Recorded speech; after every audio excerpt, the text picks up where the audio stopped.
तरनो तरनो।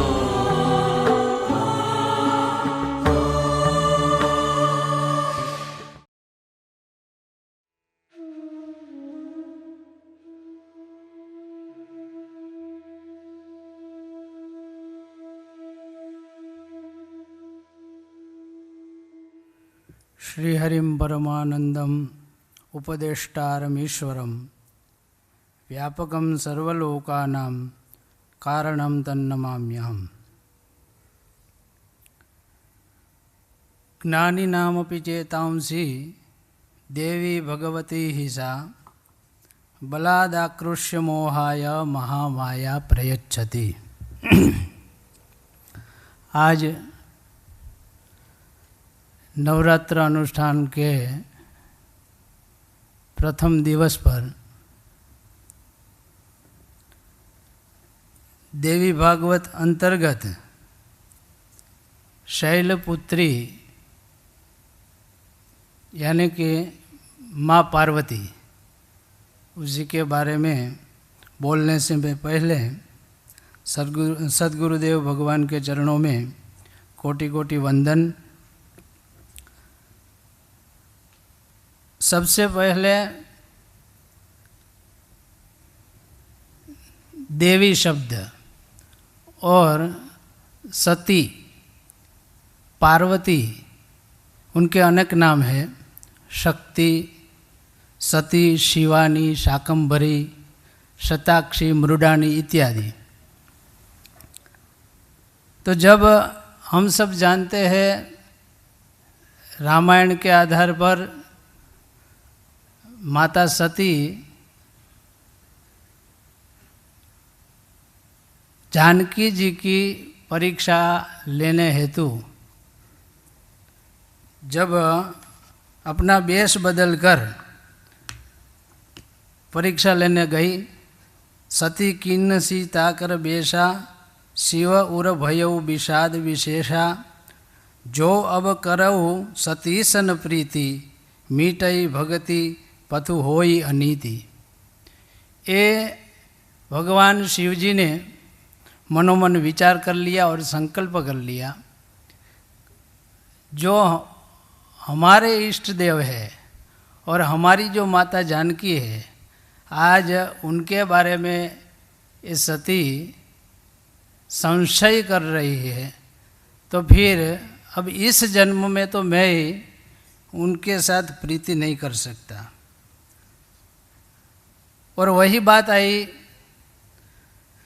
श्रीमद् भागवत जी में, जब रंतुम मनश्चक्रे, क्योंकि आगे जाते ऐसे इसमें कहीं प्रमाण मिलते हैं, देवी देवयोः अभेदः, दोनों में कोई भेद नहीं है। जो भी है, देवी हो या देव हो, वो अपनी लीला के माध्यम से, लीला चरित्रों से वो आगे आगे अपना मनुष्य धर्म, मानव धर्म का आगे बढ़ाने का प्रयत्न कर रहे हैं। तो जब वहाँ बात है रंतुम मनश्चक्र वाली, तो यही सती के हिसाब में, सती के मन में, और वो भी आंतरिक शिव जी के अनुज्ञा से, क्योंकि वो न चाहे तो ये भी ना तो सती के मन में विचार आता और ना उनकी परीक्षा करती। तो देवी ने परीक्षा करके फिर खूब पश्चाताप हुआ। बाद में वही देवी जो अपने पिता के द्वारा जो यज्ञ का आयोजन किया और उस यज्ञ में अनाहूत आमंत्रण न मिलने पर भी शिव जी से प्रार्थना कर रही है और जाने की, तब शिव जी भी बोले हैं कि अपने भाई के वहाँ जाना चाहिए, लेकिन बिना बुलाए भी जाना चाहिए, लेकिन उसमें विवेक हो, तो अहंकार रहित यदि परिवार हो, संबंधी जन हो, तो वहाँ बिना बुलाए जाना चाहिए। अब दक्ष प्रजापति ने तो केवल शिव जी का अपमान हेतु ही ये यज्ञ का आयोजन किया है। तो भागवत जी में विदुर और मैत्रेय जी का संवाद तब कह रहे हैं विदुर जी, पुरा विश्व सृजाम सत्रे समेता परमर्षयः तथा मर्गणा सर्वे सानुगा मुनयोग्नयः।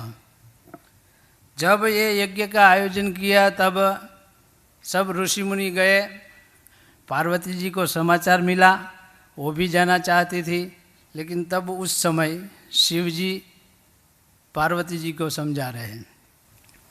और आगे जाके कई ग्रंथों का आधार लिया तो स्पेशल शैलपुत्री जो चाहिए हमको, जैसे पार्वती जी की कथा मिल रही है कई जगह पर, तो ऐसे शैलपुत्री की वैसे एक ही है, नाम अलग है।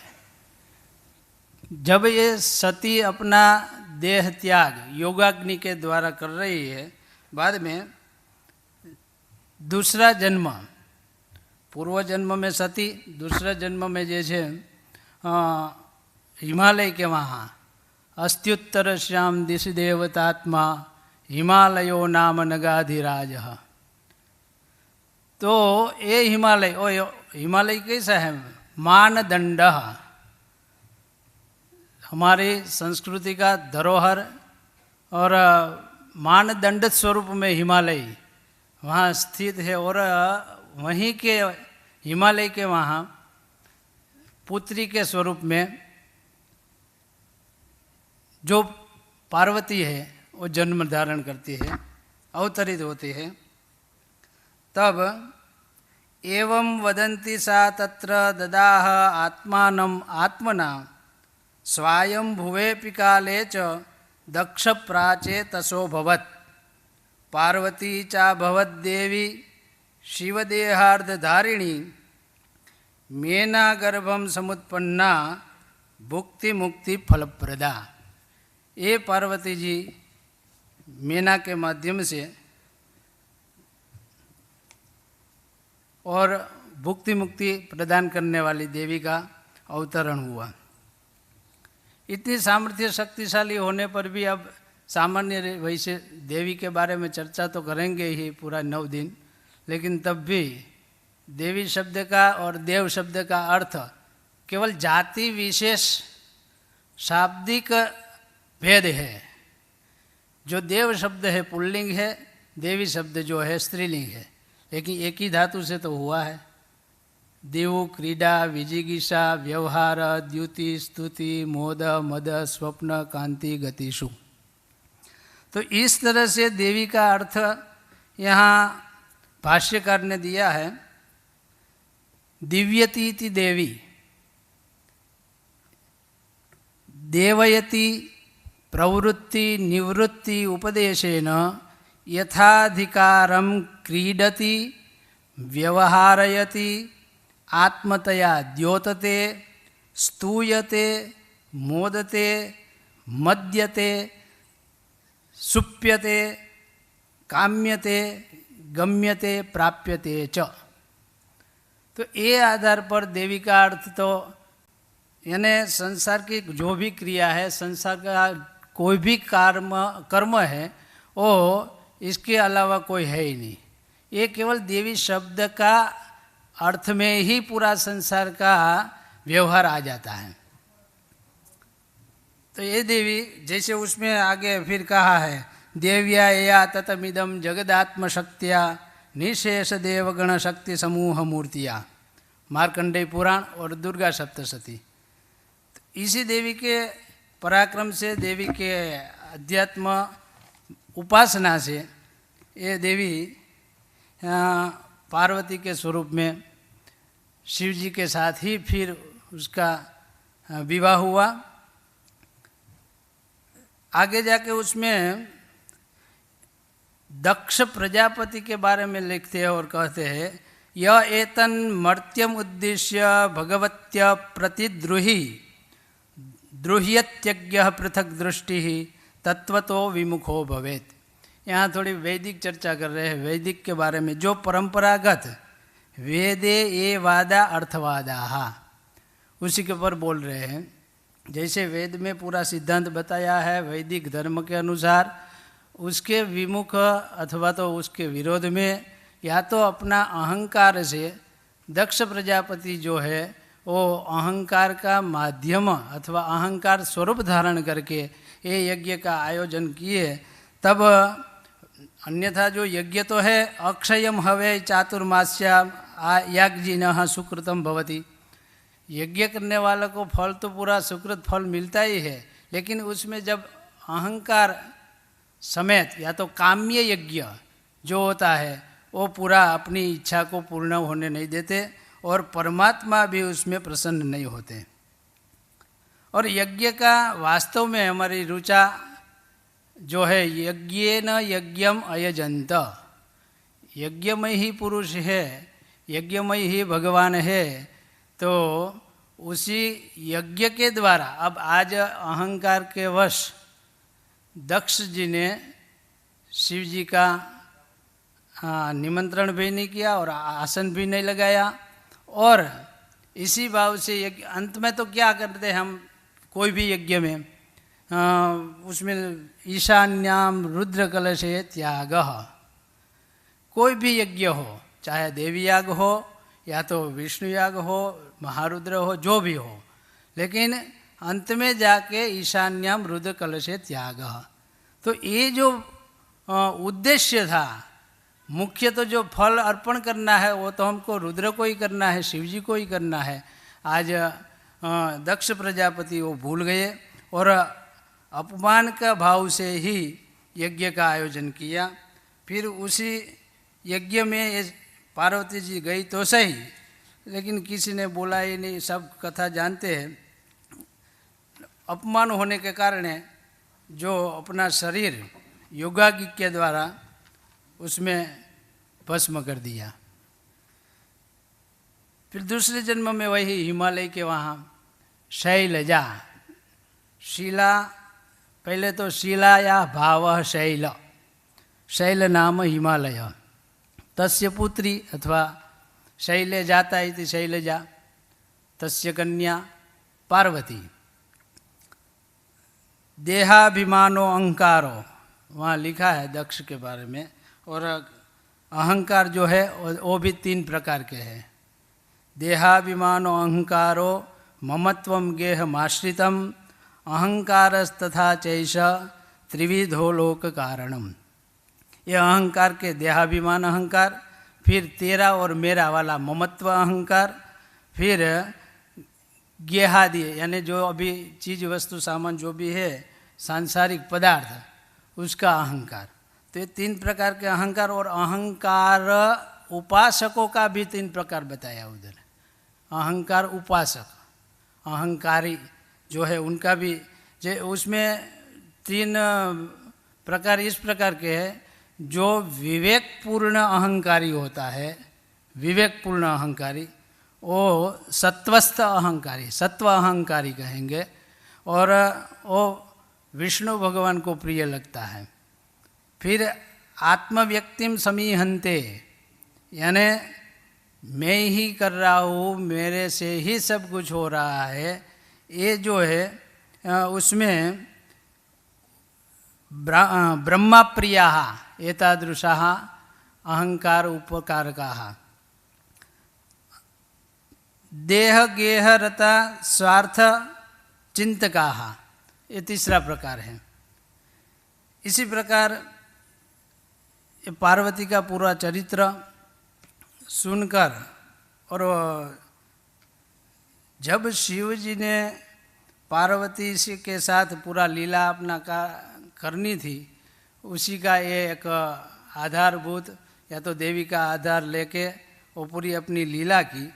और अंत में देवी मैंने पहले ही कहा, देवी देवियों हो अभेदः कोपि भेदः नास्ति, देवी और देव में कोई भी भेद नहीं है। तो दुर्गा तत्व विमर्श के आधार पर उसमें जो पूरा संसार का और हमारा व्याकरण के आधार पर भी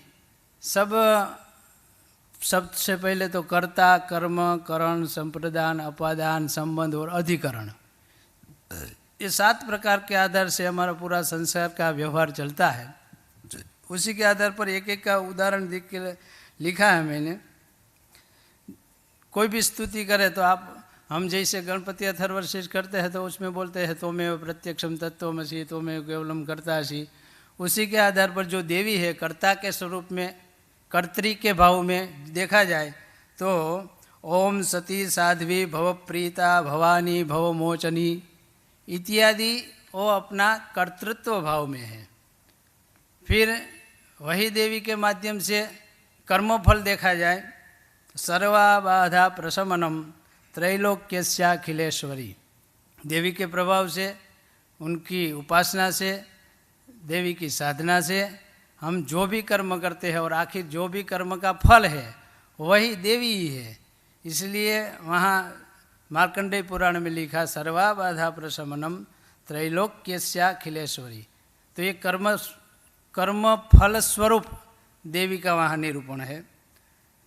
फिर तृतीया विभक्ति के आधार पर कारण में लिखा है क्या कारण है, पूरा जगत है अभी चल रहा है, तो तया सम्मोह्यते विश्वम जगत एतत् चराचरम। वहाँ जो देवी है कारण स्वरूप है। और संप्रदान यानी लेना देना जो भी है, तो शिवायै सततम नमः, नमः प्रकृत्यै भद्रायै नियता प्रणता स्मताम। जो ये पूरी भावना है आदान प्रदान करने वाली है, पूरा संसार को कल्याण प्रदान करने वाली, तो वहाँ संप्रदान के स्वरूप में देवी का दर्शन होता है। अपादान में देखा जाए तो शरणागत दीनार्थ परित्राण परायणे, उसी देवी के आधार से, उसी देवी की कृपा से, देवी का अनुग्रह से पूरा जो संसार है वो सुखी समृद्धि युक्त बनता है। कोई भी जीवात्मा जो है उनकी उपासना करे तो वो समृद्ध और सुखी रहता है। संबंध जो है देवी के साथ और संसार का, तत्सर्वम तत्प्रसादेन तेन जाप्यमिदं शुभम। संबंध की दृष्टि के देवी को देखा जाए तो जो अभी सारा संसार जो है वो तत्सर्वम तस्याः सर्वम स्वरूपम तत्प्रसादेन तस्याः प्रसादेन तेन जाप्यमिदं शुभम, यानी देवीमयम जगत। जैसे हम कह रहे ब्रह्ममयम जगत, वैसे ही देवीमयम जगत। तो इसी आधार पर संबंध का वहाँ निरूपण होता है। और अंत में अधिकरण कला काष्ठादि रूपेण परिणाम प्रदायिनी। वैसे अथर्वशीष में भी आया है, देवी अथर्वशीष में कला काष्ठादि काल रूपिणी। जो हम अभी साधना कर रहे हैं, उपासना कर रहा है, आखिर माध्यम अधिकरण तो उसमें मानना ही चाहिए, स्वीकारना ही पड़ेगा हम सबको, तभी तो उसका देवी का महत्व, देवी का स्वरूप, देवी का चिंतन हम कर सकेंगे। तो ये देवी का, और मैंने इसमें ढूंढा देवी का महात्म्य देवी भागवत में, फिर लिखते लिखते फिर थोड़ा विचार भी आया कि देवी महात्म्य तो अभी सुनना ही है और अलग से कहीं भी नहीं है। शैलपुत्री के नाम से कहीं कोई कथा है ही नहीं। 7-8 पुस्तकें और उसका अनुमान लिया है इसमें से, लेकिन केवल नाम शैलपुत्री रख दिया। फिर अभी अभी हम चर्चा कर रहे थे विपुल भाई और भरत भाई, शैलपुत्री के कोई ऐसा जो जहाँ भी हम कथा ढूंढे और देखे तो केवल एक लाइन लिखा है कि पूर्व जन्म में सती थी, फिर अगले जन्म में वहाँ हिमालय के वहाँ अवतरित हुए, फिर पार्वती की कथा शुरू। शैलपुत्री प्रथम नाम दे दिया है, ऐसा भी हो सकता अनुष्टुप में वो 4 अक्षरों वाला बैठता हो शब्द, प्रथमम शैलपुत्री च। तो इसी के आधार पर शैलपुत्री आज नवरात्रि के प्रथम दिन यानी माँ जगदम्बा पार्वती का ही स्वरूप, और नवदुर्गा के एक एक स्वरूप जो है वही है।